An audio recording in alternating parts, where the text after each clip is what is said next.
落ちた強豪飛べないカラス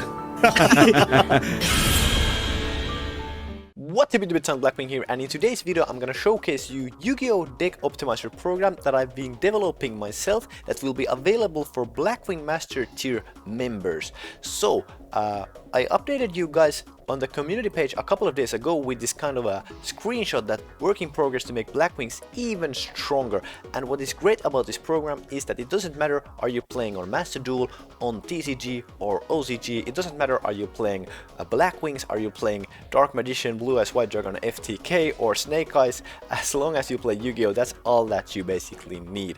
And basically why I created this program is that we probably all have had these kind of thoughts that okay, you know, should I play 2 of that card and 1 of this, or should I instead just play 3 of the card that I thought about playing? So for perfect example here would be that should you play 3 Black Whirlwinds in your main deck, or should you actually play only 2 Black Whirlwinds and 1, for example, Called by the Grave? What value does the Called by the Grave give?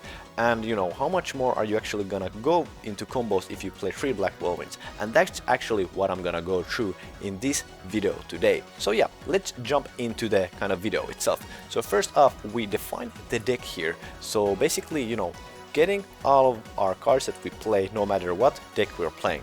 After that, we define different card categories. So this is my category Fuvalos, which just basically means that all of these cards can negate Fuvalos if we are going first. And for you Master Duel guys, this would basically be Maxi, basically cards that prevents Maxi from resolving.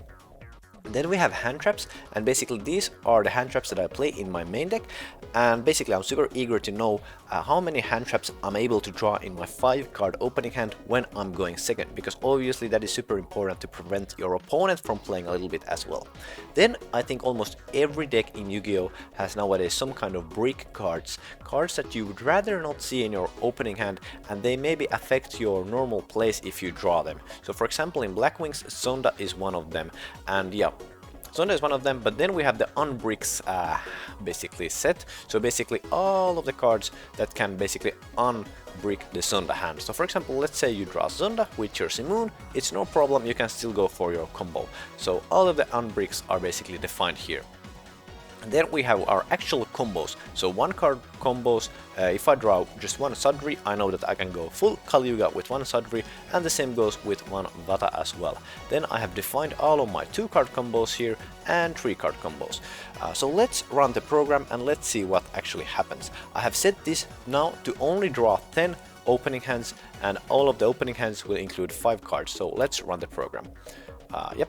Now we can actually see, so one of the hands includes Pot of Prosperity, so it will basically show what happens when Pot of Prosperity is kind of like drawn. So hands before activating Pot of Prosperity. The hand is Black Whirlwind, Simoon, Ash, Harmattan and Pot of Prosperity. Pot of Prosperity is then played and it reveals 3 cards, so Blackwing, Zephyrus the Elite, Drone Lockbird and Garbage Lord. And it chooses to add Zephyrus the Elite to my hand. Next up we have also another hand in our 10 hands that has a Pot of Prosperity. We have Shamal, Infinite Impermanence, Sudri, Vata and Pot of Prosperity. Pot of Prosperity reveals Ash, Rank Up Magic Launch and Fuvalos. And no additional combo, choose to play through Fuvalos with Ash Blossom and Joy Spring, which is nice. Okay, but out of these 10 hands, we actually have 1 hand that included into a brick or made to a brick. So basically we got a Black Whirlwind, Ash Blossoms, Effect Veiler, Infinite Permanence and Black Whirlwind. So this is kind of a bad hand. And now after that, the system keeps track of every card in every hand that basically bricks. So now because we only drew 10 hands and 1 of them bricked, these are the top 50 most frequent cards in brick hands. Black Whirlwind and Ash, Effect Veiler and Infinite Impermanence, because that's essentially what we have in this hand, right? Makes sense. And also, on top of that, the system calculates an ELO system, so basically you can see which card bricks the most in your deck, which you maybe don't want to play too much of. So basically, if you have ever been in a situation where you're a little bit unsure, okay, should I play 2 of this card or 1 of this card or 3 of this card, you know, if you see a card here that bricks a lot, you know, you should probably play just 1 of it if it's an engine requirement and you definitely, or you really need that 1 in your deck. Next up, we have odds of opening a combo hand. So 90% makes sense because obviously we bricked with one hand here, so 90% meaning 9 hands here went full combo. Odds of drawing a 1 card combo was 60%, so 6 out of our 10 hands was a 1 card combo, and 2 card combo was basically 3, and then we didn't draw a single 3 card combo. Then odds of playing through opponent's Fuvalos was 60%, which is kinda nice. Odds of drawing at least 1 hand trap was 90%, and odds of drawing 2 or more hand traps was 60%. And this is now super nice, but what happens if we run this script again, or the program? Now we can see that obviously, okay, now we drew a really nice set of 10 hands, because now we actually went comboing 100% of the time. And you can see that every time we run this with 10 hands, the kind of odds and percentages change a little bit, because the variance is so high. You can go like, basically you can go 10 hands without bricking a single time, or then if you're super unlucky you could basically just theoretically brick 10 times in a row and just have bricks. But how do we then combat this? Well, it's obviously pretty simple. It's just to basically increase the number of hands we draw. So basically now we draw 10, now we draw 100, 1000, how about 10,000 hands for example? Let's go with 10,000 hands and run the script again.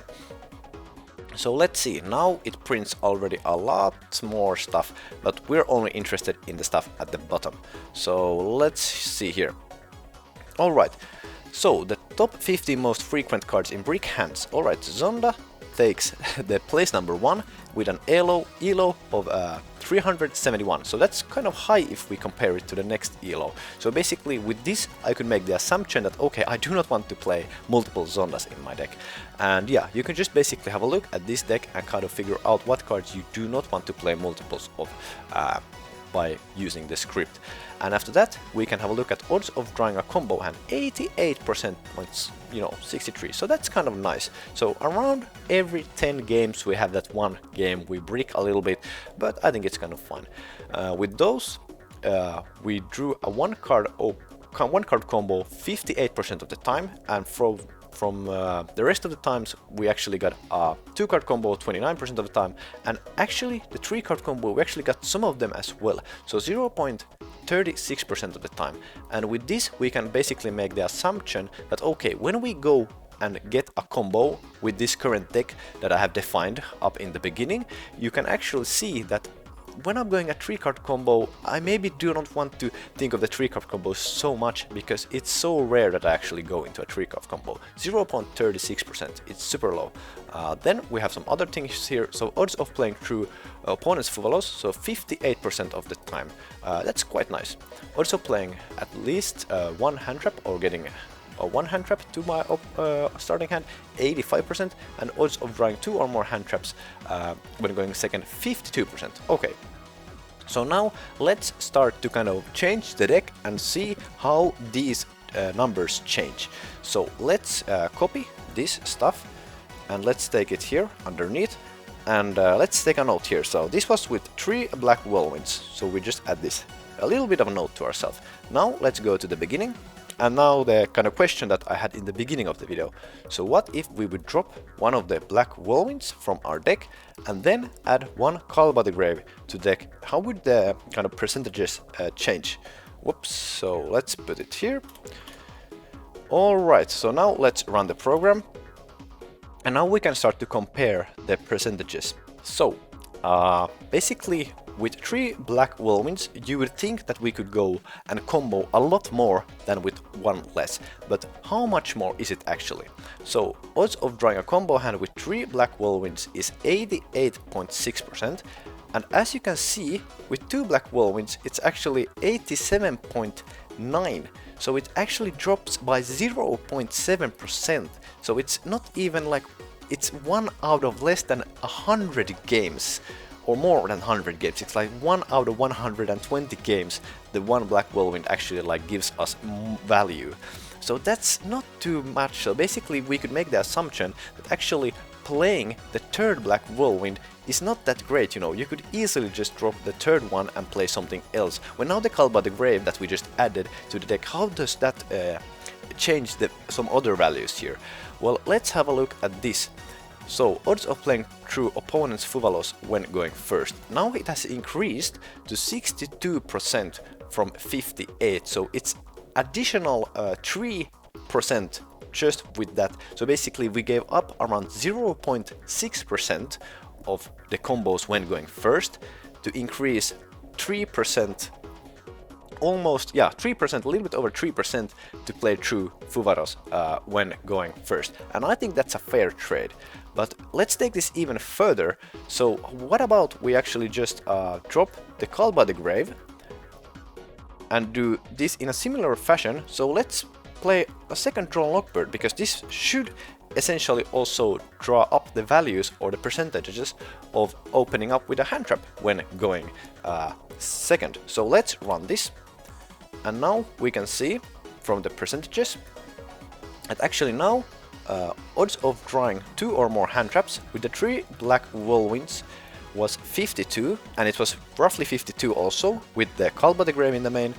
But now when we have changed that to the Drawn Lockbird, we can actually see that we are playing or getting much more hand traps when going second, and we can still, or we have included the kind of like 3% increase also in playing through the opponent's Fuvalos when going first. So basically now we have increased 2 of the things that we want to do with only giving up 0.5-ish% of the or about 1% now from the odds of drawing a combo hand with this version. So I would think, or you can basically ask yourself, do you think it's worth it? Because in my opinion, I think it's definitely worth it.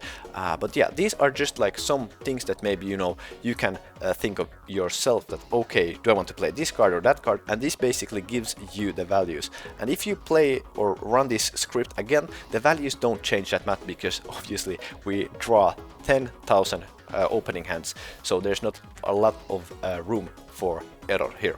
But yeah, if you want to get the access to this program already, the Yu-Gi-Oh! Deck Optimizer, and tutorials how to use this, you can become a Blackwing Master Tier member from the link in the description down below, and it will include all of the perks from other membership tiers as well. Thank you for watching, and as always, I'm out. それでも一人じゃなくなったあいつは強いよ。